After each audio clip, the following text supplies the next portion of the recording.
For the last year, I've been playing 10-minute rapid chess on chess.com, trying to grind up that ladder. And recently, having hit 1900, I've started playing Blitz again, 5-minute chess.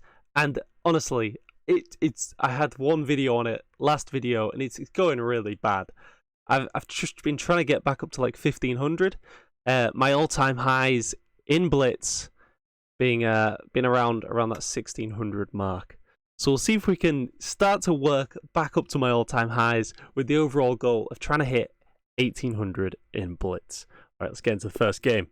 Got the black pieces. So recently, I've just been like blitzing out, pre-moving the Caracan structure against everything, and I've found this to work like really well. Just gives me nice solid positions.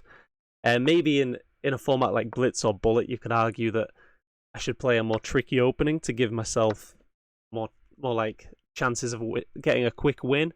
But I don't know, I'm familiar with these positions, so I'm going to develop naturally, go for this pawn break here, trying to chip away at the center like that. And here, probably take with the knight, maybe jump here. Got a lot of support on this square in the center, so quite happy about this, and maybe go for this as well. Taking off that light square bishop. I'll capture with the knight, and then I'm still threatening this move here. Now, if this, they cannot check me because knight takes anyway. Okay, so can I play this anyway? Hit the queen, probably queen comes up. Don't know really what that does. I might just bring a rook. Oh, maybe we've got some pressure on this square, and the rook sort of supporting the knight in some lines. Like this, queen here, we could maybe take, I don't know, take the bishop off. Does this actually achieve anything just yet? I think it's annoying, so let's do it. That's all it needs to be in Blitz. It doesn't need to be sound. It just needs to be annoying enough and not losing a piece, pretty much. So we're supporting this knight. We can, I'd love to play this and this. You know the move. It was probably this, threatening, hitting the queen, and then fork. That was the winning plan there. But yeah, not finding it under the time pressure. We can take this off. Sort of improves the structure. Maybe I go back. Let's see if they'll repeat moves and I can get this idea in. No, so they just take. Giving away the bishop though. So start doubling the rooks, or just probably best just to castle at this point and then lift a rook. Rook here, there's this fork. I've got to be a bit careful about this fork.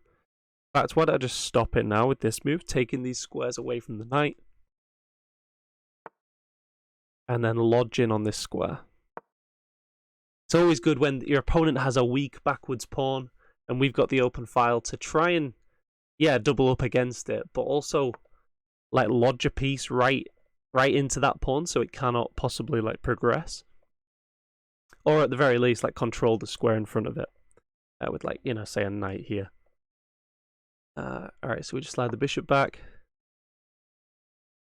And then we're just going to continue with this plan to try and win this weak pawn.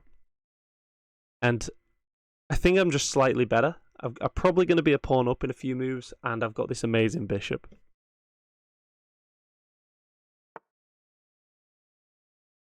Okay.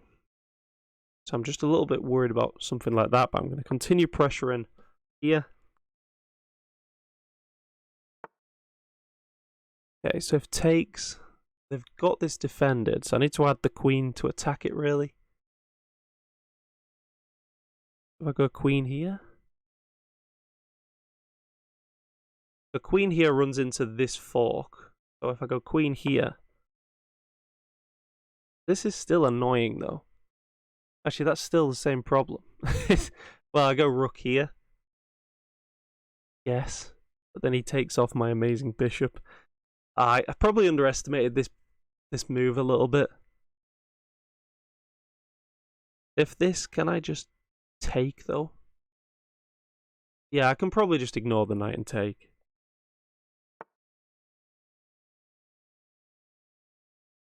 Yeah. Pre-move this. And he can't really capture my bishop here, otherwise I'll just start taking his rooks.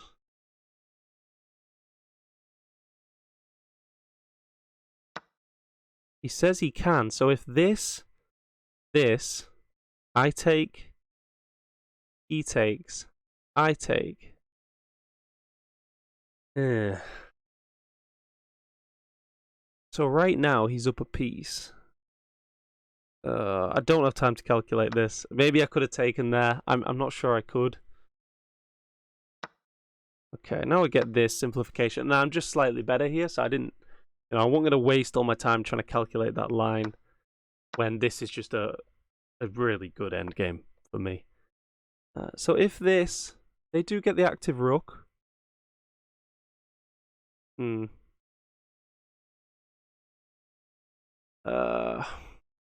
I've got a gobble. I can go after this. Okay, so I can keep the open file then. That's amazing. So I've got 2 pawns and the open file. This should be just nicely winning for me. Is this move creating too many weaknesses? I think it's okay. Just always being aware when I'm moving a pawn, what weaknesses am I creating? And then coming up with the king. Okay. If they take, it's no issue. If they push, it's no issue. I don't think. I take, they take, I take. I think I'm okay.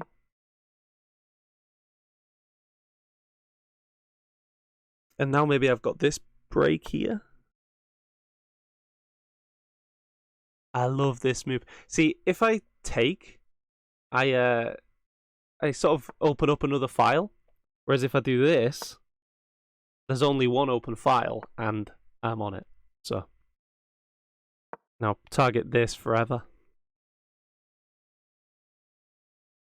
This takes. I do get these weird isolated pawns here.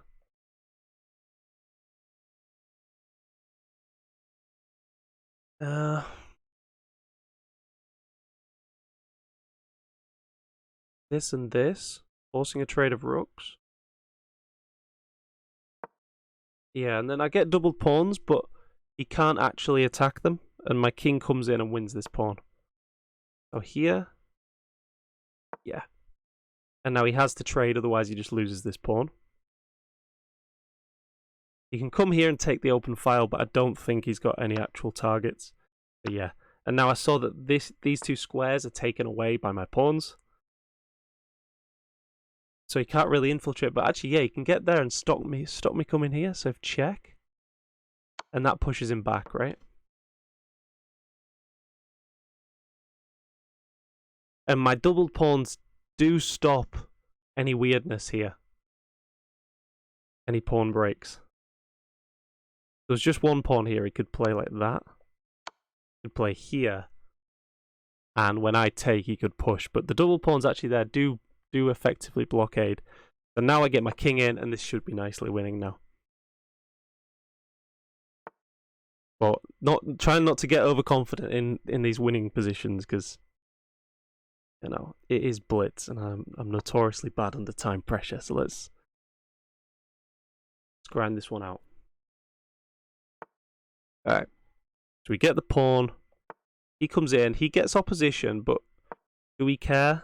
If this, we really don't. We're not worried about that at all. We get check, and now we take opposition, and there's really nothing to worry about here. We've got these 2 pawns that are just going to push. So if we push this one, we can probably win this.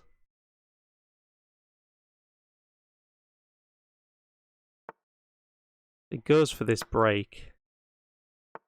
That just gives me... I mean, he's not in stalemate here, is he? He's nowhere near stalemate. I can just push this guy now.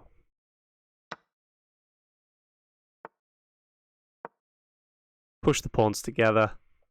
Or probably that if you push 2 pawns together, there's a tiny chance of stalemate. So I'm going to push this one instead. And just being careful when I promote to a queen. This guy's offering me a draw. I decline. And is he going to time out? Is he? Oh, Nah, you go. He resigns. Okay. New 5 minutes. Let's get on a streak, guys. Or do we accept this? Accept this guy's rematch?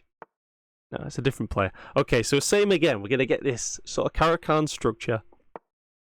And it is a Caro in this case. He plays e4.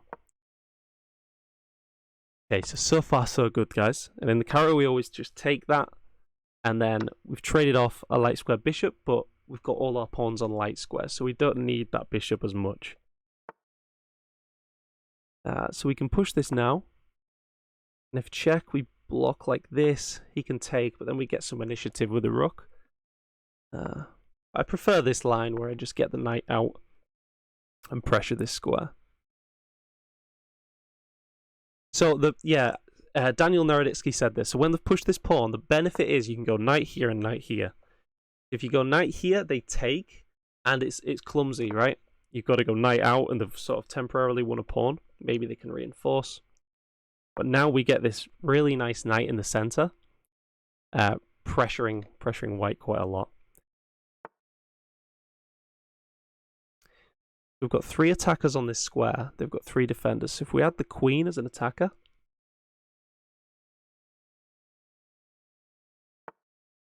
okay, so they defend it. If we take, they've then got still 3 defenders. Yeah, they're just holding on to this pawn.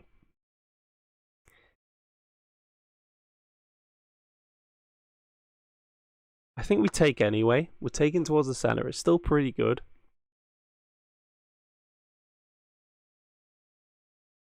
And now we've got this open file for the rook in the long run. Probably, which knight is better? This can be hit by this. Do I care? I don't care. So I'm going to get rid of the less centralized knight. This one here. And then got to take that bishop off. And queen cannot take because of this. So he's got to take with a pawn. Oh dear. Alright. Yeah, that's GG. Should be a quick 2 wins there, guys. Let's get 3 in a row. Come on. Let's grind up to that 1500 mark. Let's go. Alright, new 5 minutes. Come on, guys. If you're wondering why I've got water on myself, the only way I can stay like cool in the van is just pouring water down my t-shirt. So, yeah. So coming out, hitting the bishop. Then normally this and knight out is best here. And that's my I'm out of theory now. So probably this, not letting him damage my structure with the knight. Where is the bishop best? Maybe there, lining up with the king. Or here, lining up with this square. It's tough. I'm not sure yet, so I'm just going to play the knight out, because the knight is for sure coming to this square. And that makes my next move much more clear. Can't play bishop here anymore. Could play queen here, though, pressuring this pawn. I know the square's pretty solid for the queen, so let's just get bishop out now.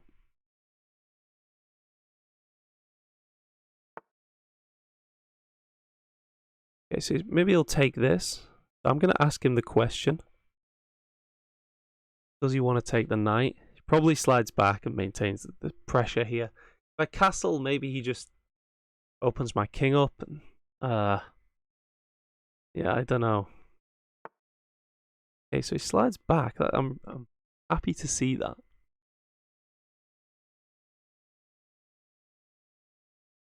That makes me want a castle here. Yeah. Alright. So there is an alignment issue here, so maybe if push takes push, you know, could hit my queen sort of thing. I've got to be aware of stuff like that. Jump the knight to this lovely square. Or maybe the bishop. If knight jumps, is this a threat? Yeah, I'm going to get the bishop out of here. Offer him the bishop, and in return, I'm going to get the knight to a beautiful square in the center. So he plays that anyway. Can I now like counter break in the center? Yeah. Yeah, it looks good to me. No, it doesn't. No, oh, does it? The queen takes... Yeah, so this alignment issue, actually, we're using that to our advantage now. So if this, we take with check, he can't block with anything venomous, like a dark square bishop here, would be bad. Because there's going to be this hanging at the end of it, so I need to have a clean check. Alright, let's go for that. Pre-move this. This pawn moves, I'm taking here. King moves, and then I recover the pawn.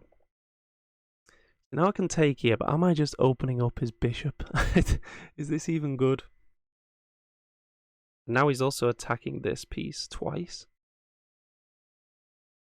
Feels like taking is the most forcing. I'm going to do that. Maybe he takes here.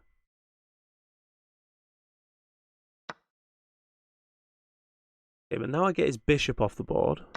And if he recaptures, I take with check, which is lovely. Oh, but now I've got revealed attacks on his... Oh no, this should be over as well. Look at this. There's got to be something here. There's double check. Here. Oh no. Is there this? Rook has to take. And then there's no smothered mate, is there? But I've got this. I mean, attacking the rook looks good as well. There's this double check. And then after this, queen sack, rook takes. There's still no checkmate. Alright, so I'm just going to do this. Hit the rook, hit the king. That should be winning.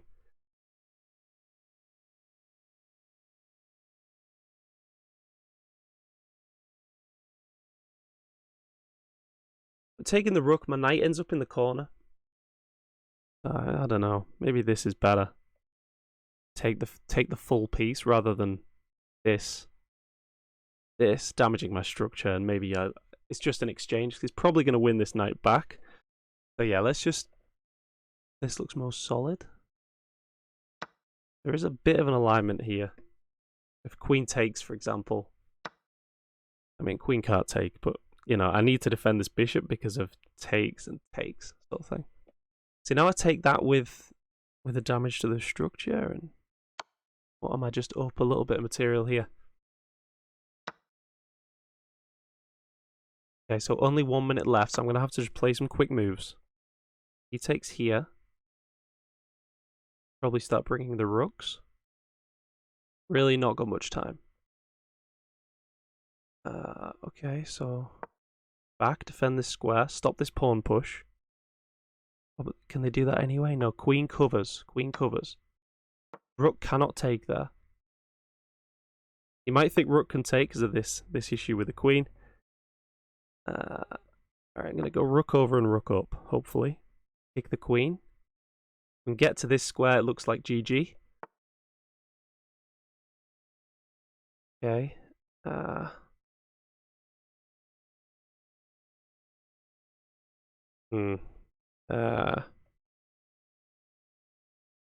I don't know, take it. 1 minute left. Not sure, I don't really love this, giving up the open file. Maybe king over. Then I can get the rook round.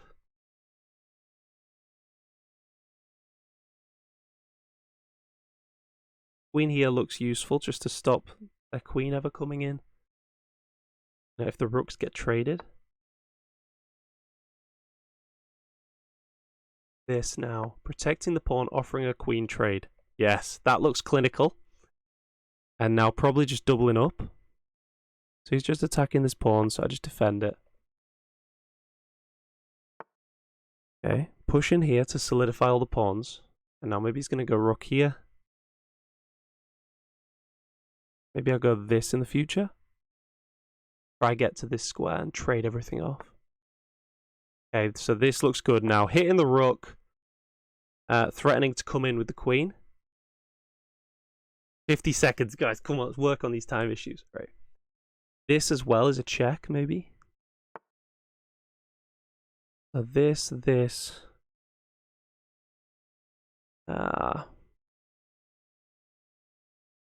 Has he got? Can I trade the rooks here? don't think... I feel like I'm firing on all cylinders now, guys. I'm getting a bit more used to this this time control. Can I go here?